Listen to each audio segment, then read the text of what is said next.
Pero sinasabi po noong mga mismong umaamin na, na nag-ipon ng pera na cash at naghatid, na inihatid ko yan, ito yung address, sometime in this year.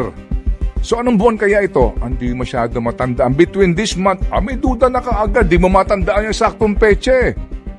Baka tanungin pa ni Justice, ano suot mo nung naghatid ka? Louis Vuitton o Prada? Tapos pag namali ka ng sagot, may doubt na agad yun. Oo, di ba si Justice, no? Sa tagal nangyari nun, minsan mapapaisip ka na rin talaga kung kailan yun eh. Oo, kailan nangyari. Oo, so parang ang dating niyan naman... Sige. Nung naghatid ka, ano ang suot at tsinelas nung Naku, caretaker? ang hirap naman yata kung tating sinelas. Kailangan, alam ko. Huwag ko tayong pumayag na ito po ay mababaon na naman sa limot. Otherwise, muli tayong pagnanakawan ng mga walang yang ito. As in, wala na ho talaga silang hiya. Hindi na ho sila nahihiya. Hindi po ba klarong-klaro na po, sila pa mayabang, sila pa galit. At yun na nga nung mga kabayan, pag-usapan nga po natin na ito pong tirada po ni Sir Ted ulit dito nga po sa mga husgado.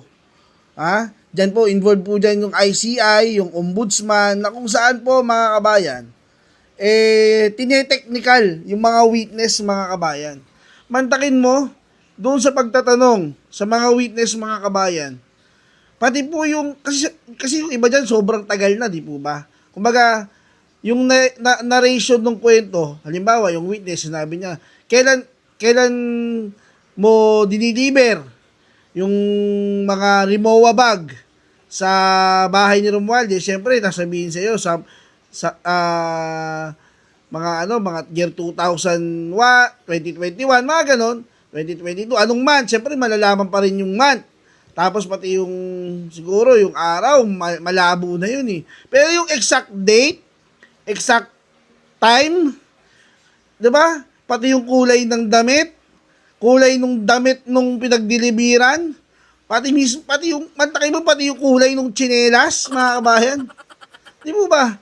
Pati po yung kulay ng tsinelas, ang gusto, alam din nung witness. Saan ka nakakita po ng ganyan, mga kabayan?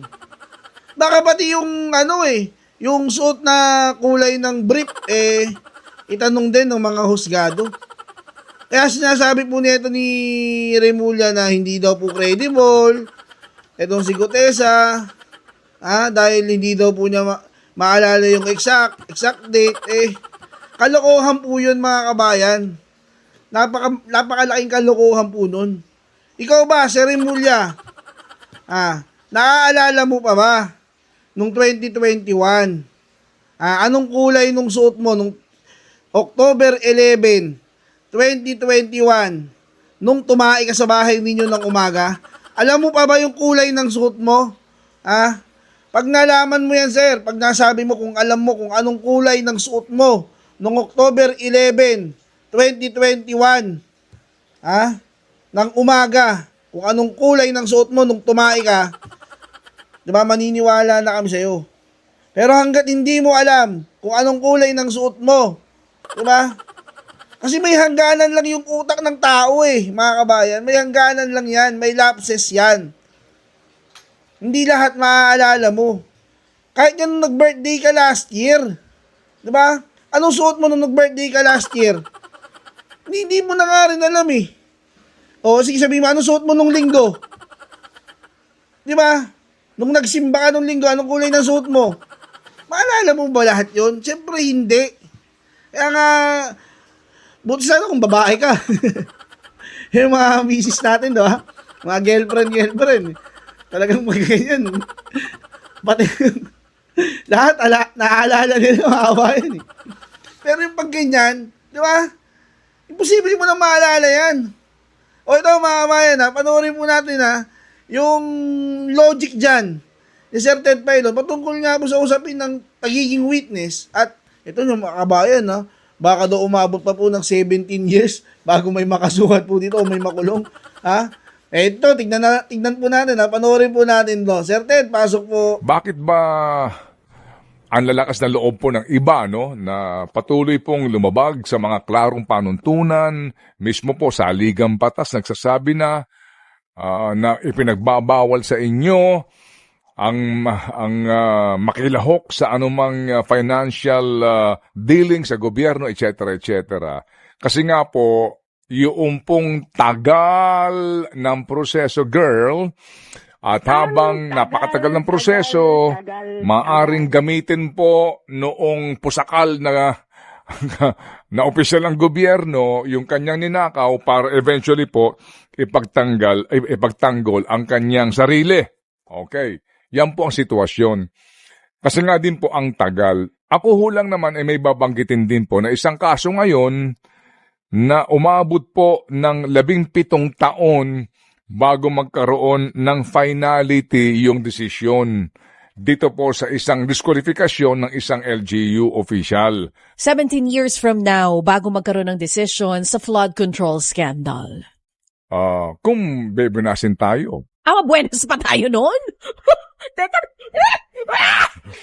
Kung papala rin tayo nun. Nabuenas pa pala tayo ng Yes. 17 years.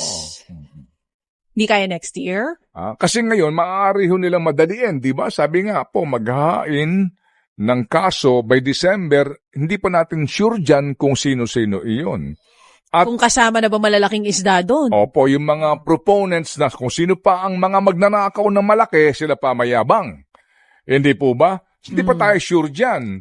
Pero ngayon pa lang po, sinasabi na rin ng mga abogado, kung yun lang ICI recommendation na pagbabasihan, ay andali pong kumawala dito ng mga proponents.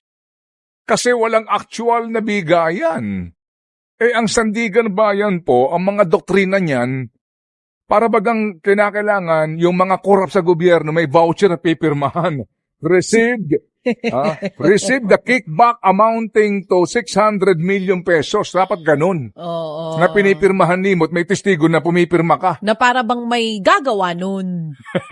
Kasi kung ako tatanggap, ba't ko naman pipirmahan? Hindi po ba? Oo, di ba?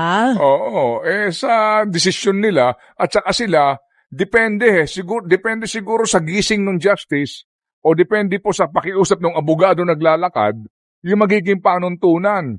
Kasi usually po, ang sinasabi ng mga huwes, kapag masyadong detalyado at tugman-tugma yung mga testimonya ng testigo, sinasabi nila, mukhang kaduda-duda, baka rehearsed, di ba? Baka planado. Pero pag may pagkakaiba, sinasabi naman nila, sandali lang, hindi kayo magkapareho ng kwento eh. Hindi mo sila maintindihan. Depende nga siguro sa kung sino nasasakdal. In this case po, doon sa pinakahuling acquittal, ang sinasabi po doon, magkaiba ang kwento nitong testigong ito sa testigong ito. Sabi niya, 3 beses nagbigay ng pera. Sabi nito, 2 beses lang. Oo. Sabi nito, ganito. Oo. Kasi nga po din, una, ang tagal na po din ng kaso. Pangalawa, hindi talaga nagkatugma. Dahil daw doon, may doubt na kaagad. So, dismiss yung kaso. Kasi nga, dapat patunayan beyond reasonable doubt. So, yung doubt na yan, mukhang may doubt isang tayo doubt sa mga lang. maestrado. Ayun lang ang matindi doon. Ha? Kaya yung doubt na yan, tuloy, may doubt Anyway. ako ngayon kung may mapapanagot dito sa flood control scandal. Dito po mga kapatid na sinasabi, may mga nagbigay ng pera, naghatid ng pera doon sa mga Elias. Pero sinasabi po noong mga mismong umaamin na nag-ipon ng pera na cash at naghatid, na inihatid ko yan, ito yung address, sometime in this year. So anong buwan kaya ito? Hindi masyado matandaan. Between this month, may duda na kaagad, di mo matandaan yung saktong peche. Baka tanungin pa ni Justice, ano suot mo nung naghatid ka? Louis Vuitton o Prada? Tapos pag namali ka ng sagot, may doubt na agad yun. Oo, di ba si Justice, no? Sa tagal nangyari nun, minsan mapapaisip ka na rin talaga kung kailan yun eh. Oo, kailan nangyari? Oo, so parang ang dating niyan naman, Sige, nung naghatid ka, ano ang suot na tsinelas ng naku, caretaker? ang hirap naman yata kung tatid sinelas, kailangan alam ko. Pero alam mo sa nangyayari kasi ngayon, parang ang dating yung Sandigan Bayan sandigan nitong mga naaakusahan sa pandarambong. Hintayin natin. Hindi sandigan nating mga mamamayan. Hintayin natin. Ano ho, mga kapatid. Wag naman sana ganoon. Opo, Sana pero- naman dito sa mga susunod umayo na sa atin. Pero ito ha, Oh, kapag po naglabas ng arrest warrant man ang Sandigang Bayan, kasi nga siguro may pressure sa kanilang tao, sigurado po may question ka agad dyan ha, sa arrest warrant na yan. Kung walang piyansa ang sasabihin dyan, agad tatakbo yan. Ha? Nang hukuman, questioning ka agad yan, malamang sa Supreme Court. Kung talaga bang may basihan yung arrest warrant at kung talaga bang walang piyansa. Alam mo naman sa atin, dito, ang mga makapangyarihan kapag nasa sakdal, talaga naman, ang mga kinukuhang mga abogado niyan ay pinakamamahal. Sa laki ng mga ninakaw nila, di ba? kaya nga ang napaparusahan lang dito yung maliliit ang ninakaw eh. Yung mga 80-80 mil lang ang ninakaw. Di ba? Yung nagnakaw ng gatas ka mo. Oh, yung pa sige. isa. Kaya ito, again, itong mga nangyayaring ito, please, ay pagpapatanim po sa ating isipan na wag nating lubayan ito pong ginagawang pagnanakaw nila sa pera ng bayan, partikular po itong mga proyektong ito. Opo, na may kaugnayan sa mga flood control projects at ilang pang infrastruktura na sana nga po ay nakakatulong sa atin sa panahon ng kalamidad. Huwag nating kakaligtaan ito. Please, do not forget. Never forget. Never again. Never again, never forget. And wag ho tayong, sorry po wag ho tayong pumayag na ito po ay mababaon na naman sa limot. Otherwise, muli tayong pagnanakawan ng mga walang yang ito. As in, wala na ho talaga silang hiya. Hindi na ho sila nahihiya. Hindi po ba klarong-klaro na po, sila pa mayabang, sila pa galit.